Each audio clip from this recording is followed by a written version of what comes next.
Class is now in session. I'm Professor Hockey, and today we're discussing Game 40 of the regular season between the San Jose Sharks and the Toronto Maple Leafs, in which the Sharks have lost 4-1. And let us go back to the beginning of this season, in which the Sharks opened the year with 11 straight losses, which was historically bad for the organization, but also for NHL history in general. And it was believed to be, even though still very early on in the year, that would end up being the rock bottom for the San Jose Sharks. And yet, over that 11-game losing streak, not all of those losses were in regulation. One of them was in post-regulation time in the shootout, Game 2 against the Colorado Avalanche, meaning over that 11-game losing streak, the Sharks did still generate 1 point.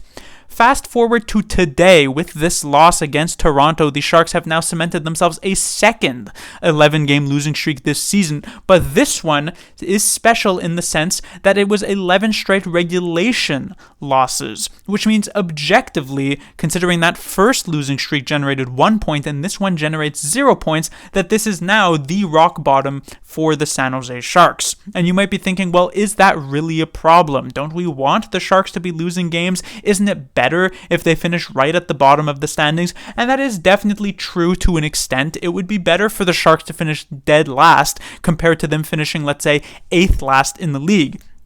This is obviously because it gives them the best chances of getting the first overall pick in the entry draft at the end of this season, and if they are last place and get unlucky and don't get drawn or anything, the lowest they would end up being able to pick is 3rd overall, which is still pretty good. And so losing as many games as possible and keeping that last place spot under wraps is a good thing. And yet, it is hard as a fan to still watch your favorite team lose 11 straight games and keep a smile on your face the entire time. I've tried over this 11-game losing streak, which I would say from a more subjective point of view is not really as bad as what they opened the season with, just because some of the games in this one have been slightly more competitive, and I've tried to keep a sort of looking on the bright side type of attitude towards it. That 5-0 loss to the Edmonton Oilers, well, they played pretty good in the second and third periods. That 3-1 loss to the Colorado Avalanche, well, they looked okay defensively in that one.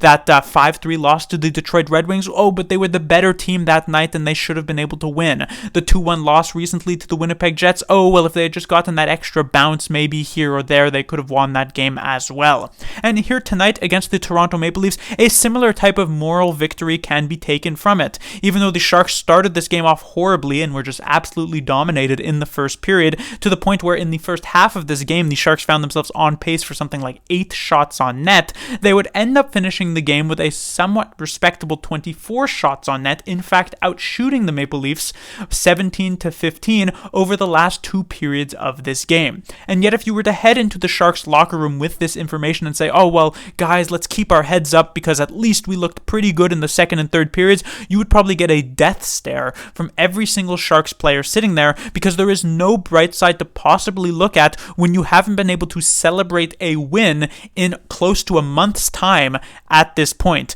You could have a million moral victories and none will and all those together will not feel as good as even a singular actual victory in the standings for an NHL player. Even though we as fans may want to see the team lose, maybe even the GM wants to see the team lose, the players are the ones who don't want to see that happening, and so for them, no amount of moral victories are going to make an 11-game losing streak feel any better than this.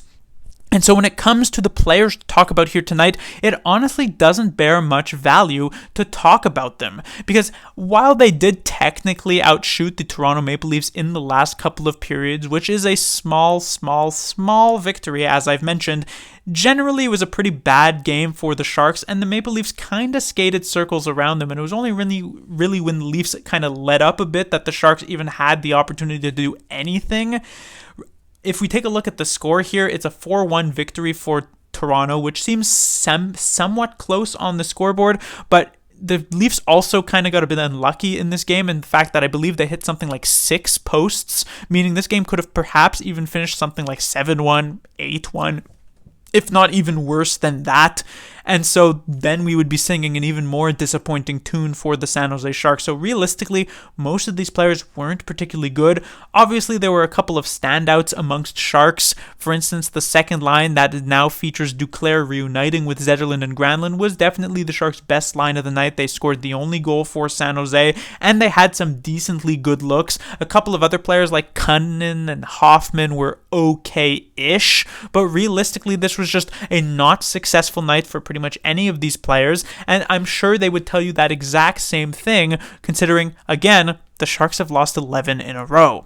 When it comes to the goaltender Mackenzie Blackwood, just as he did in the previous game against the Winnipeg Jets, he tried his best to get the Sharks this victory. In the first period, the Leafs were so much better than San Jose, and yet they only managed a single goal, that one coming on a 5-on-3 power play for Toronto. So it's hard to blame Blackwood much in that regard. Yes, the second goal that he gave up, the Yarncroke one at the end of the second period, was obviously not great, but there was no goal support in front. There was no actual defensive support either. I mean, just take a look at this last Maple Leafs goal, the second goal scored by Nylander.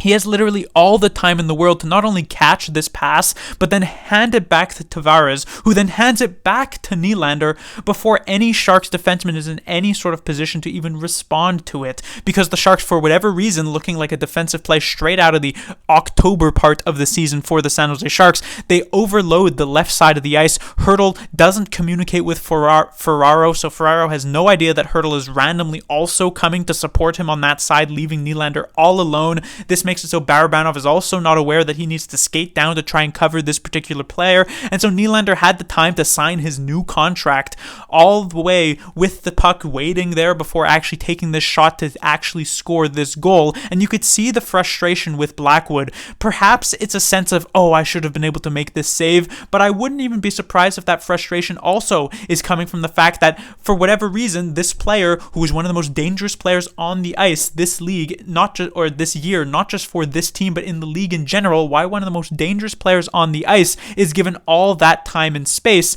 in a game where technically the Sharks had just scored the last goal. There was an opportunity to make a comeback, and yet they just completely shoot themselves in the foot with that one. So realistically, it was a pretty good game for Blackwood. He was definitely the Sharks' best player on the night, but there is no moral victory to be had here. It is an 11-game losing streak for the Sharks, and it may very well go even further considering the Sharks' next game is against the Toronto Maple Leafs once more. So that will do it for this review. The Sharks will be back in action on Tuesday. They'll take on Toronto in Toronto, going to make it an even more difficult situation for them to be in, and we may very well get a new season high in terms of losses in a row.